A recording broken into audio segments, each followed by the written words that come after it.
This Budapest Business Journal videocast is a roundtable discussion on the interplay between the upcoming Hungarian general election and the development of the Hungarian economy in 2022. Questions are posed by BBJ Editor-in-Chief Robin Marshall. Look for other videos on our website or the Budapest Business Journal YouTube channel.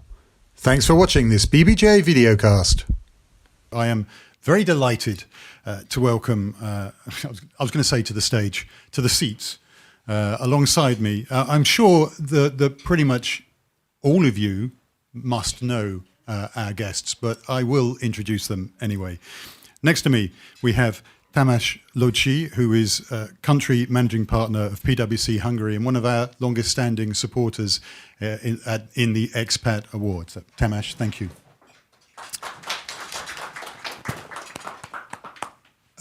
Opposite me, we have Károly Radnai, who is managing partner of Andersen in Hungary and also head of the tax committee at AmCham.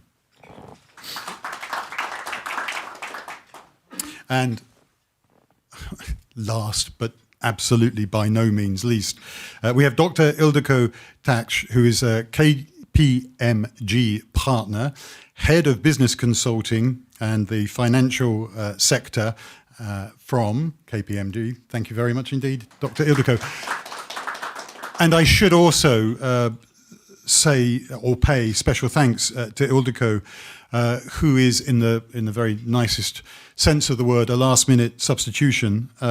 Originally, we had planned to have Rezno Rozai, the national senior partner at KPMG here, but unfortunately, in a reminder that while we may be learning to live with COVID, we are not over COVID. Rezo has developed COVID. The good news is that he's not ill at all. The bad news is that he's been unable to produce a negative test, and so in the interests of safety for all, he's not with us. So Ildikó, thank you very much for stepping in. I'd like to start, I think, by trying to set some context for our conversation. So we know that there is an election coming. I seem to have a mental blank spot about this. I keep thinking it's happening in March. It's happening in April. I clearly want to get over it as soon as possible. We know that election is coming. We also know that we have an economy, so those two things go together. And I'd like to start, and it's a question to all three of you, with your expectations for the business year in 2020. What are we looking at in terms of GDP for Hungary? And then perhaps there's a little caveat to that to make it relevant to the election. Is there any evidence at all, either negative or positive, that an election year has any impact on the economy for that year? So should we be looking to see something happening because it is an election year? Or is the simple truth that in a period with rising inflation, quantitative tightening now, the ongoing pandemic, that there are so many things out there that the election is really neither here nor there? Tamás, we'll start with you as you're nearest me. Thank you very much, Robin. I believe that we're going to have a better than expected year overall. I am very happy to see that the pandemic is almost over. Not for Rezső, but at least for most of us. I am very happy that European countries are giving up on the restrictions, and I hope that Hungary is going to be able to follow very, very soon, which is badly needed, I believe, for the economy. The inflation is going to be a big issue, which is, I think, primarily fueled by the energy crisis and the energy price increase that we see all over the world. But I don't believe that this is going to impact Hungary very negatively. We all know that 2001 was a very successful year from a GDP growth perspective, I believe that is going to be probably slightly lower. The GDP growth in 2022, probably around 5%, I would say, but still outstanding within Europe, and I base that on the activities from our clients, the investments, the foreign direct investments coming into the country, mostly not from Westerners. So these investments are coming mostly from Asia, in particular from China and from Korea. But I believe that it's a very good sign that we're going to have a strong year in 2022 again. And then on the elections, because of the money flowing to the people, I believe that this will boost the consumption, and this will probably compensate the slowdown that we have normally around elections on government ordering and government projects. So people will have a lot more money because of the tax cuts and the tax returns that they will receive, and many people already received some, and the 13th month for the retired people money that will be also helping. So I believe overall good prospects. Excellent, thank you. Thank you. All in all, I believe very strongly that the scene is all set for this year. So the room for maneuver for any government winning the election or any party is set. Why? Because, we have some underlying factors that are probably staying there. One is the pandemic situation, which is easing now, but definitely it won't just be erased. So to some extent, we cannot have the life back that we had 3-4 years ago. Then, geopolitical tensions. I don't need to mention, what we have quite in the neighborhood. That is probably something that would not really be resolved within a few months either. But looking more on the economy, definitely, there are 3 factors that I would point out to. One is that my colleague already pointed to. It's the inflation that started back in 21, and maybe we can get a bit later on to this, like how Hungary tried to fight that, but that is something that would not disappear because of the factors of this price-wage spiral that seems to be happening, energy prices skyrocketing, and also the growth that is very welcome, of course, for politicians, but in terms of inflation, this is something that would always fuel inflation going ahead. The second factor is the budget deficit, which was at record highs last year.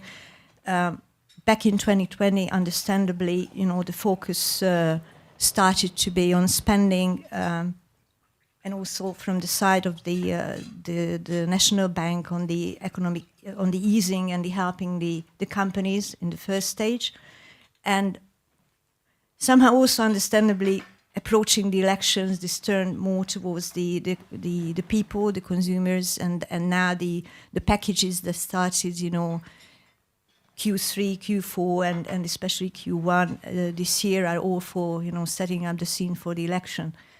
And the current account balance, I would point out as the third point, which is maybe the most difficult point to handle, is the export performance of the country. Because of the shortage of chips and the energy prices, even the car manufacturers' performance or production, can significantly influence the export of Hungary. So it is pretty much set. There is tightening coming for sure. So before elections, you always tend to give more money to people for votes. So definitely the tightening, fighting the inflation, and fighting for the balance of the economy. So, just referring to your question regarding the election, I don't think there would be a major impact. Whoever wins this election, I don't think there would be a major impact on the economic performance in 2022. As Ildikó said, that's a lot of things have already been said. So politicians always think that they have a huge impact on economy and like to make statements, but they can influence the economic path rather in long term or mid term, not in short term. So I don't think anything significant would happen to the Hungarian economy because of the election. A lot can happen, but not because of the election. My profession is that what can happen in mid or long term is for example, the tax policy, which is always a very popular topic among the politicians because it's something like a profession that everyone understands, but like football. Thank you, exactly. And there are already some talks that what would change. But again, even if they change the tax policy, it has very little effect on the economy in short term. So Tamás just mentioned that there would be a significant tax refund. We're going to see we are seeing the most expensive election ever. And yes, that's when the government returns like 500 billions of Hungarian forint to the people, then obviously it has some economic impact, and even it generates an additional tax money through the consumption. But still, this is just a side effect, a one-off effect. It's not continuous, so the impact of this will fade. I think so. Thank you for that, Károly. I've been living here since '98. There hasn't been a single election that hasn't been preceded by the money taps being turned on. So at least every 4 years we know we have that effect. I'd like to sort of drill slightly more into that tax question, if I may. All three of you are somewhat unusual compared to most of us in the room in that you actually have skin in the game. You're all Hungarians. You all have a vote. We can't influence that. We can just watch on. And we hear a lot about the tax policies ahead of the election from Fidesz. I'm wondering what potential tax policies there may be from the opposition, and the opposition is very interesting to me because it is so disparate. It is so wide. It's not. This is not. Well, I don't think Hungarian elections are very traditional in my sense anyway. But this is, even within Hungarian elections, this is not a traditional election. So, do we have any indication as to what their professed tax plans may be? We know very little, and partly because most likely the election, the opposition is very fragmented, and it's very difficult to have a consensus. There were in earlier, like 6 or 8 months ago, when the pre-election was going, we heard a lot more than currently, because there were some talks that the VAT should be reduced, rich should pay more, general things like this. Now we see very little. The only tangible thing what has been announced is that they would like to make the minimum wage tax-free. But it seems that they realize that the Hungarian tax structure went through a very significant reform in the last 10, 15 years. And it's not so easy to change things just like, let's reduce the VAT.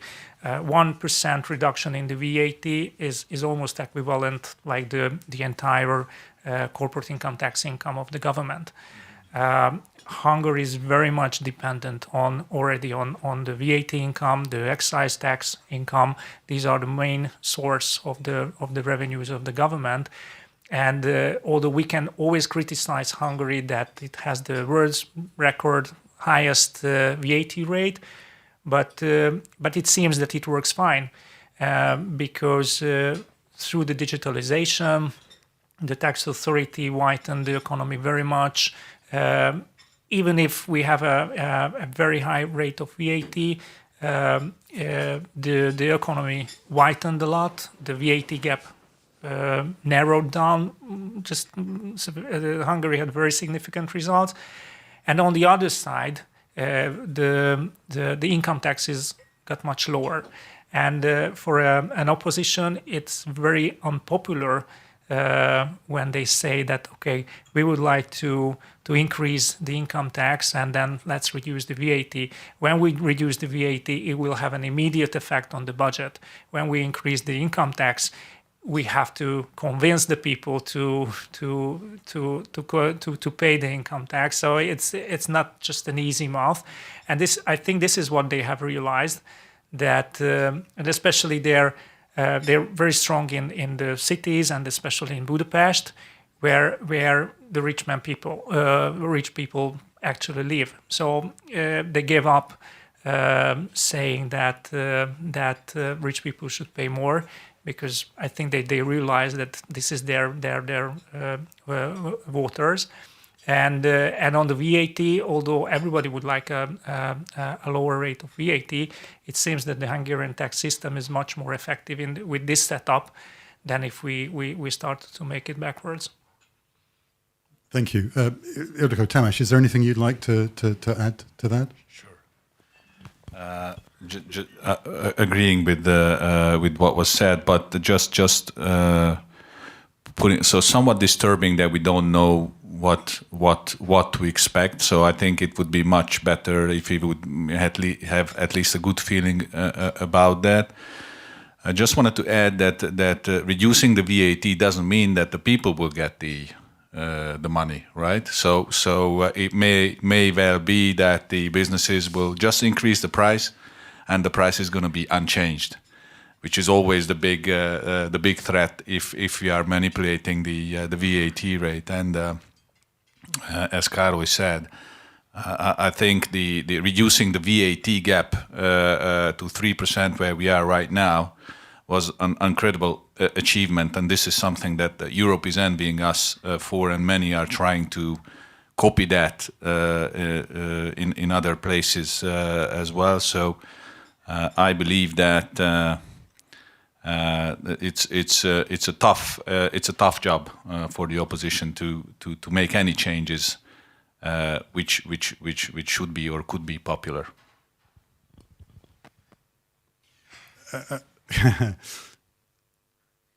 I long since realised that what's different about Hungarian elections is that there's no manifesto. Certainly since 2010, I think Fidesz has won its elections on the basis of coming up with one idea, one enemy, and you never really actually find out any promises. I did once ask a political analyst about this, and he said, well, think about it. They've won elections with landslides by coming up with one idea. Why would they make themselves a victim to fortune in any other way? Which is a slightly sad indictment of politics, I think. But there you go. Ildikó, one of the things government likes to think it sets policy, and will be generous and say it does, but it's not the only lever, the only control on economics. The national bank, the central bank, has a very important role to play, and certainly since 2013, since the appointment of George Matosi as what I would call the governor of the central bank, there has been a very close relationship, for very obvious reasons, between Fidesz and between the government and the National Bank of Hungary.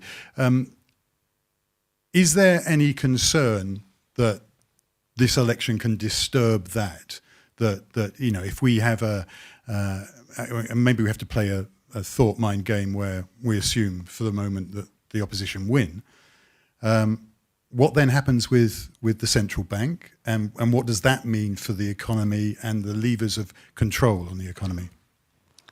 Well, if you think back on your studies, well, if you studied economics, then you know that the one of the central features of any economy is the independence of the central bank, and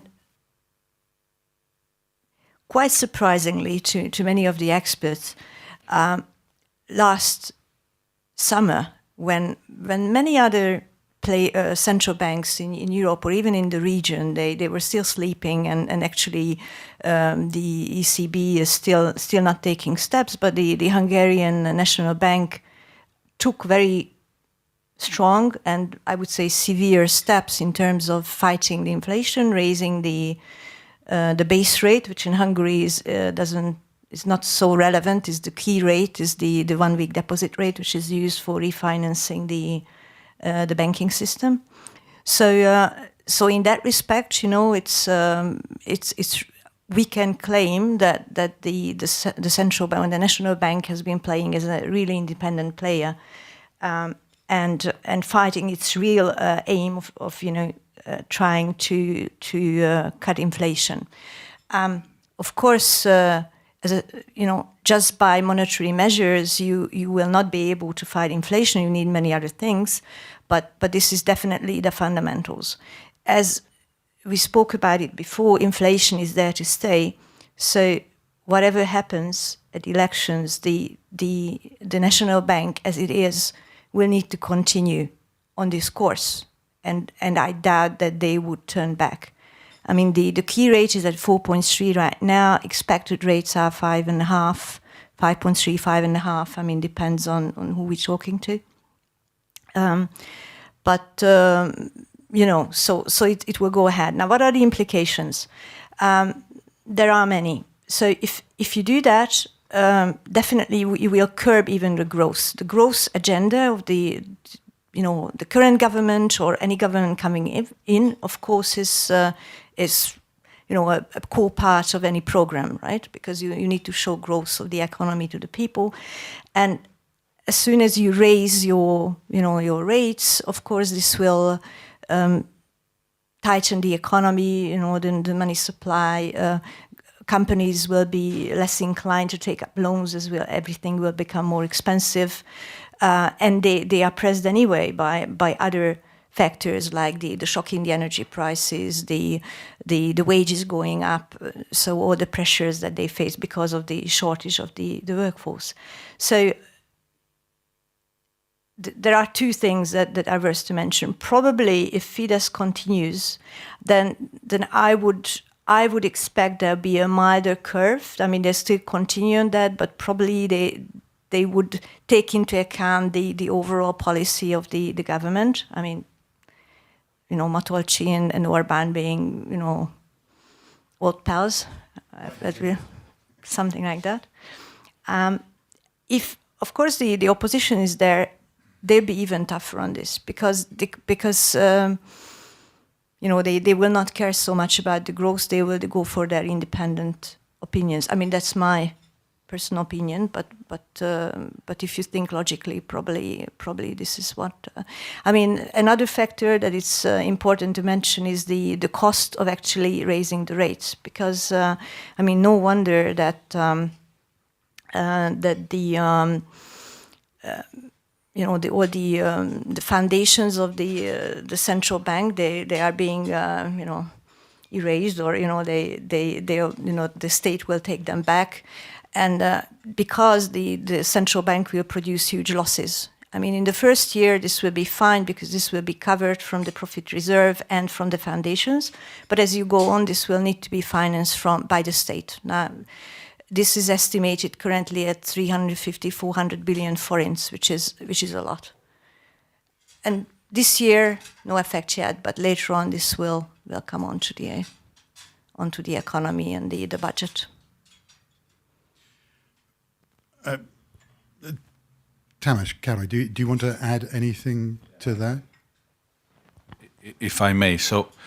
Just to have a little bit of a debate, I don't believe in the myth of having independent national banks. So I believe that if the government and the national bank are working together, that is the best for the countries. In lucky countries, this happens. In unlucky countries, that it doesn't happen.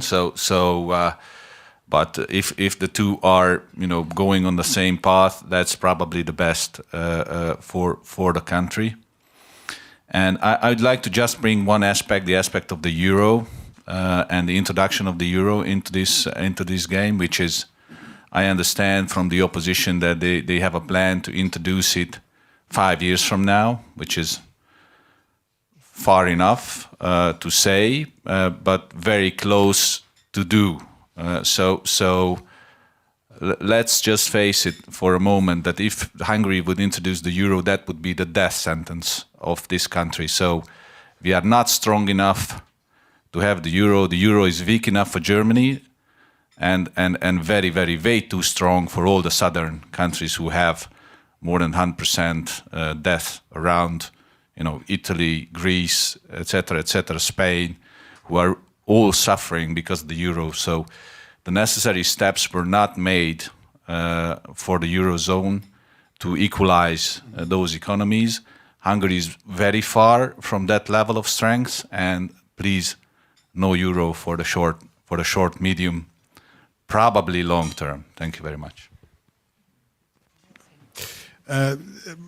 One of the reasons, and I'm sure everyone in this room knows, the reason there is so much trust between the central bank and Fidesz is, as you alluded, the current governor is a previous finance minister, and was once referred to by the prime minister as his right hand. So clearly they think alike. They have therefore trust in each other. And trust is something that in business we understand the importance of. But I wonder how we feel trust is developing principally in Hungary, because we're here, but also how it compares with the bigger picture. So trust in business and dare I say it, trust in politics. What's the picture like for Hungary, and how does it compare, and where are we going?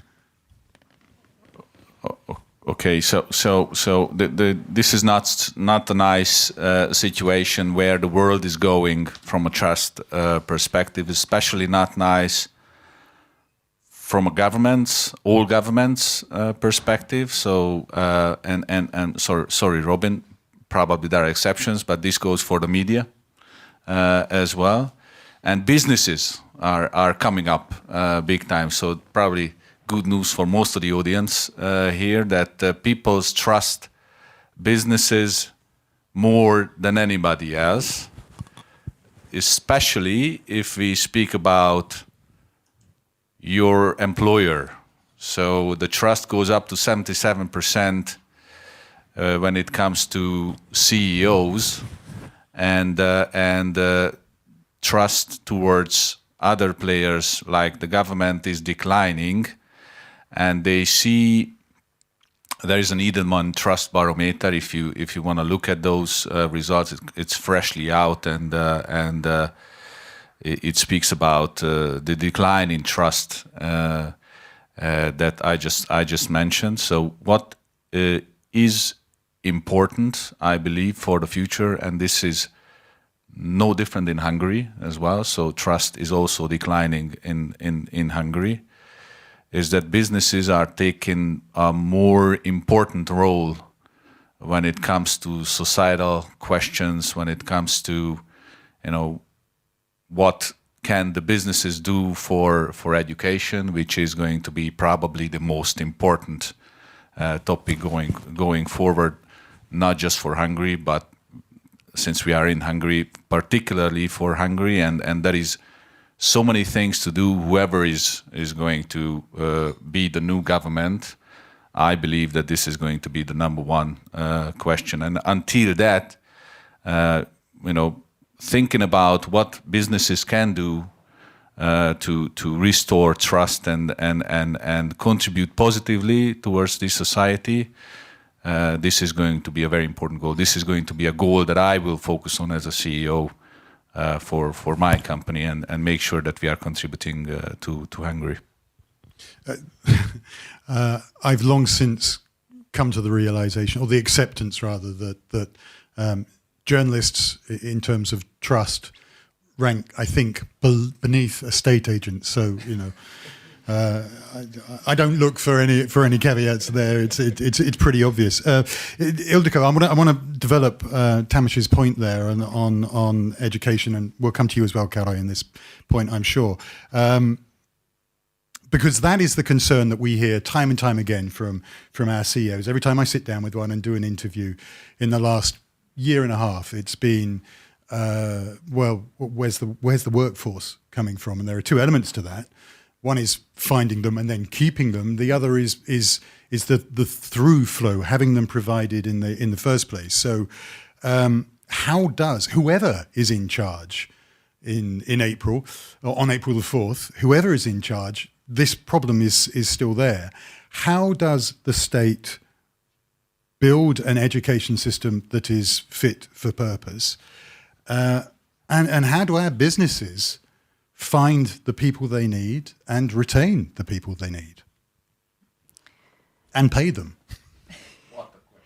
Yes, it's rather complex, but I'm trying to, you know, as a good consultant, I try to cut it into pieces, and then we eat it, the whole elephant. So I can confirm that, right? I mean, both from our side as KPMG, you know, finding, you know, talented people, but also from our clients, and there are several ways this, you know, this comes to us. One is help us find people. I mean, what character of people you suggest we find. Try to make us more efficient. That we need less people, you know, and because of our processes are more digitized, robotized, or help us retain the people that currently work for us because they are danger. So I mean, this pretty much for me reflects realities of today. And but let's step back. I mean, employment rates are the highest that Hungarian economy has ever seen. I mean, it's almost 3/4 of the workforce is of the people. So 74% is employment rate, which is extremely high. Now, but what do we have? We have demographics. About 1/5 of the population is currently over 65, which is which is a worsening trend. So as you look ahead, actually, the rebirth rate is way below 2. So you know, the reproduction of Hungarians is unfortunately, I mean, so no wonder the government has been pressing the family idea and you know, prizing having 3 children, 4 children even. So that's understandable. Now, but it will take time, you know, until these youngsters will reach the workforce. So we will definitely have for the next 10, 15 years a gap. Now, how do you fill this gap? I mean, obviously you can import workforce. This is not only a problem of Hungary, but all around. I mean, yesterday I heard that in Albania they bring in Pakistanis because in Albania they don't have enough people. So you know, in Hungary, that's currently mostly in construction and manufacturing. In services, is probably it's less so because the crisis affected services more than production, but it will come. So, what can you do? I mean, of course. And one more aspect that is important. That's the complete change of the way we work during the pandemic. I mean, it started earlier, but if anybody told us at KPMG, I mean, our consultants that they wanted to work from home, I mean, we always, well, maybe 1 day a week or maybe half day a week. So, you know, because the trust that we just talked about, it wasn't there. And then the situation came and then you just had to change overnight. And we managed it because thankfully we had the IT and all the background for that. And then the trust had to develop and we see that it works. But it's true for other parts as well. I mean, it means that you may sit in Hungary, you're Hungarian, but you work in the States, or especially IT people. So certain parts of the workforce don't actually need to travel or don't need to live there.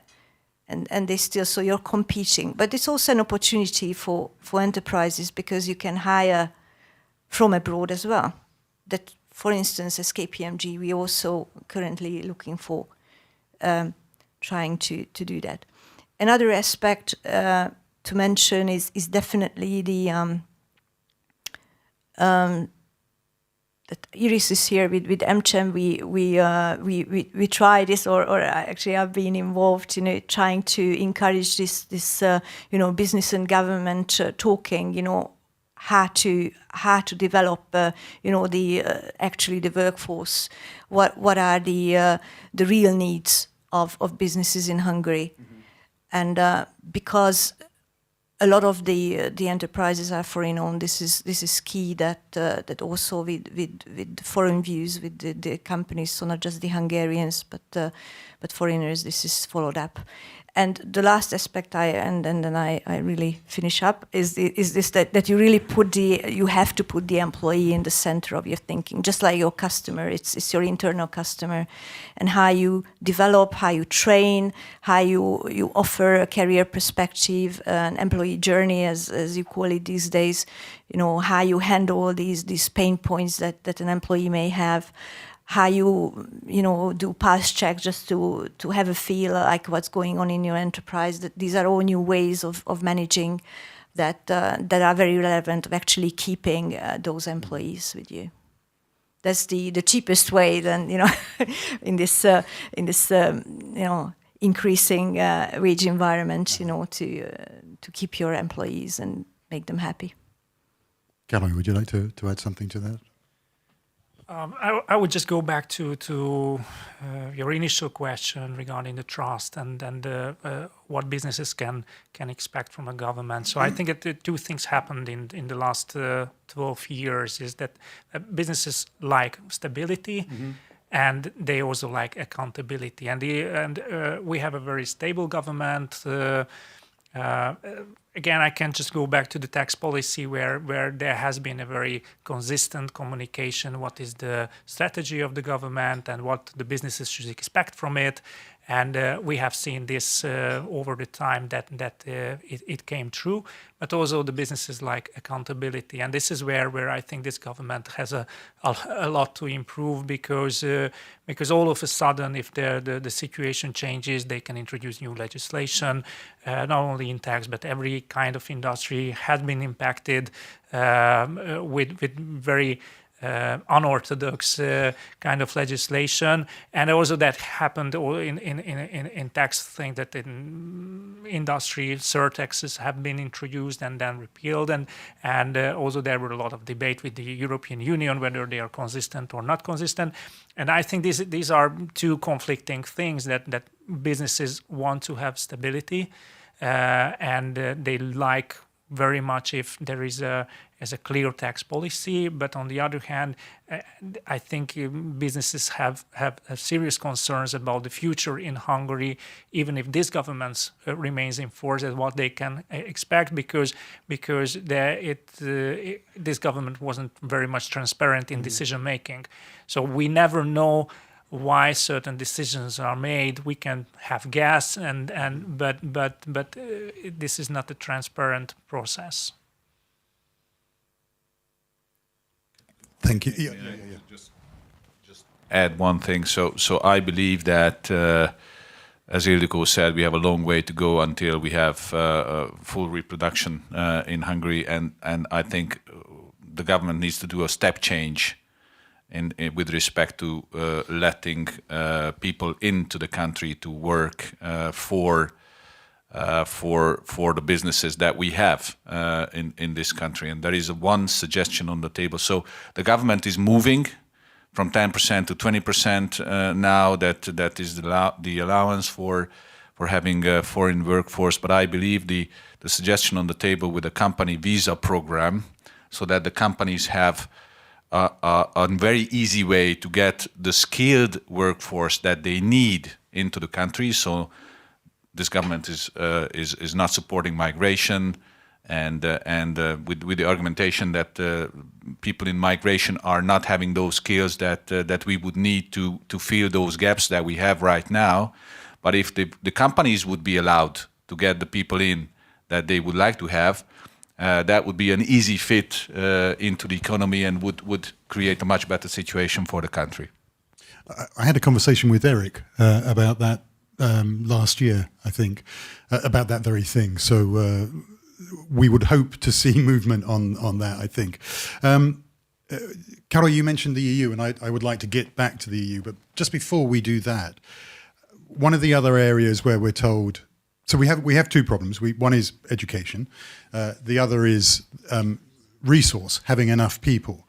And we're constantly told that digitization and automation will be part of the answer, and that's going to free up resources for us. So I'm wondering where we think we are on the digital transformation process in Hungary. Is it as advanced as it needs to be, Tamás? Is there room for acceleration along this front? Oh yes. So we are not even close to where we would need to be in terms of digitalization. So many countries are ahead of us, especially the Baltic countries, where maybe because of the size, but digitalization is going much further than we have it. So there are good signs with electronic payments, etc. So the Hungarians are also transitioning towards the digital, but our education system is not there yet. So clearly we are not nor having the funds nor the expertise from the teachers' side to really prepare the kids for the new age, for the new area. And this is something that again, maybe businesses have a lot to offer for the companies. PwC is having the digital fitness app that can be downloaded from all the either App Store or Android. So there are so many things that we need to do. And what I see right now, and this is true for the whole Europe, is that the division is not so much from a political perspective to right or left, but the division is those who are keeping up the pace and those who are left behind. And there are many people who don't have broadband connection. Pandemic hit, and they didn't have the chance to participate in the study online because they had maybe no computer, maybe no broadband connection, and this will make a mark for their lives. And this is going to be very, very difficult to bring those kids back to a digitally upskilled workforce that will be needed by the country. So I don't have the magic bullet. I don't know how we could solve that, but this starts with basic education. So how do we improve our basic education so that these kids have the digital skills that will be needed from them? And by the way, digital transformation is also helping the workforce shortage that we have. So the more things we can automate and replace the human workforce with those, it's going to be also very important to educate the guys who are coming out of those jobs to be skilled enough to do things that robots cannot do yet. So two challenges, one on the basic level, one on the vocational level, very hard to crack. And of course the poverty gap gets involved in this as well, because the children who have least access to the digital world are the poorest. Yes. Yeah. Ildikó, is there anything you'd like to add to that, or Károly, them? It's just a comment, and I fully agree with what Tamás has said, that in the education I see not only the problem that the schools are not digitalized, But the problem is that I think kids understand what is the new word. The teachers don't understand what the new word is, and all their parents. What can be a real problem, that the kids don't understand why they go, what the school is for, because what they experience, that what they get as a kind of education has nothing to do with their life. So I don't think it's a generation thing. I think when we were kids and we went to the school, we didn't understand everything, but there was not such a huge difference in the subjects, what we have learned and what we experienced outside. And I think that changed very much, and that's a problem, that if the children don't understand what is the school is for and what they can learn there, why they have to go there. And maybe one quick thought. Yes, it's again how the government, because whatever children learn in school is very similar to what we learned in school, because the maybe it's they employ a little bit the new knowledge, but the way of teaching and the contents are pretty similar, and that's an issue, because the world is running very fast, ahead and past. So that would be the role of the government, actually, to look into this and realize and change. Maybe at first not even so much the content, because there's always so much debate, and but more the way I'm doing it. How I provide schools with the necessary equipment, and not primarily in Budapest, but I'm talking more about the countryside, in smaller villages, towns, because Budapest is probably, if you look at it overall, it's far ahead of what's happening, a bit further outside of it. Thank you. I just got the dreaded hurry up, which means that we ought to bring this to a close, and there's plenty more we can discuss, but we were anxious to try and open it up to the floor if we can. So we have perhaps time for one, maybe two short questions. Is there anything from the floor that you would like to ask our panel? It's not very often that you get such wise eggs sitting together. Eric, let me pass you the phone. It's been very good so far. Thank you both all for your contributions. We haven't really talked about the dependency of Hungary on European funding, and it's a very political topic, but it is for all of the European companies a very relevant topic. So a lot of love lost in the last 4 years between Hungarian government and the European Union and the let's say the power players on the European side. What is the risk if these elections go for Fidesz and they continue on the course that they are currently, which is, let's say, very long arm's length from Europe? What's the risk on a damaging impact on the economy, as well as the relationships with all the big European companies that are sitting around the table here? I love you, Eric. That was actually my next question. You're so welcome.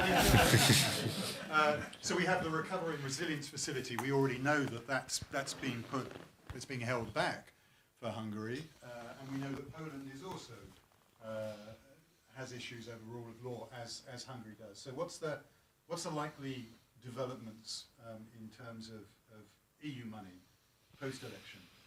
Yeah, it seems very much that until the election, nothing will change. The big question, what can happen afterwards? And I would like to just break one illusion that if we have a government change, then everything will be solved all of a sudden. Because the EU doesn't deal with politicians,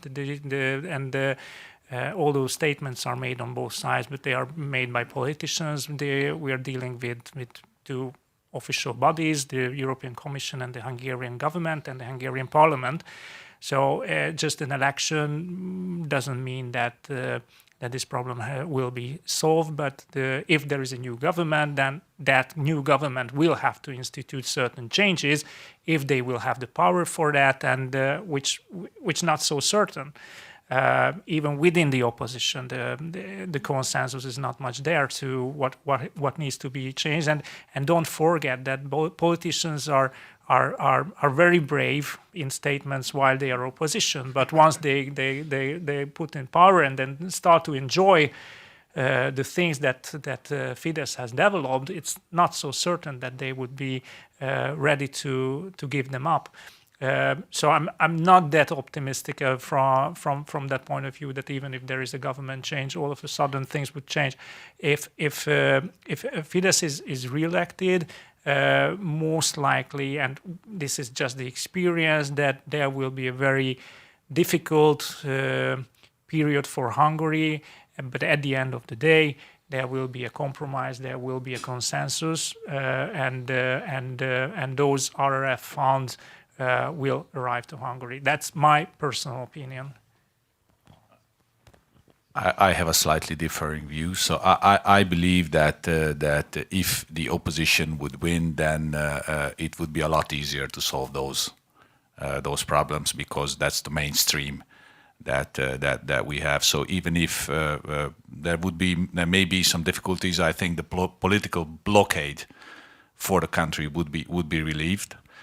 And I also believe that I fully agree that they will wait until the election. But if the election is won by the current coalition, the tide will change as well for the monies to be freed up much more strongly than we have right now. So they can hold it back until a point in time, but they cannot fight it until the end. So I believe that if Fidesz is winning, or the coalition is winning, then there will be some procedures, and what Brussels 100% understands is that Hungary is a very pragmatic country. If there is a good possibility for bargaining, Hungary is going to jump in and bargain until the very last moment with all we have. So I believe that they know that the government is not going to give it up, and they will do the tweaking what is required to get the money. But maybe this is going to be a longer process, but at the end we will get the money, no question about that.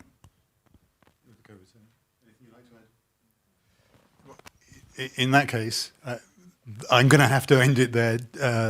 Lady, gentlemen, thank you very much for sharing with us your expertise, your input, your thoughts. Gentlemen, ladies, thank you for your attention. I hope that you found it a useful insight into an election in which we are interested parties, but observers. So thank you very much indeed. Thank you.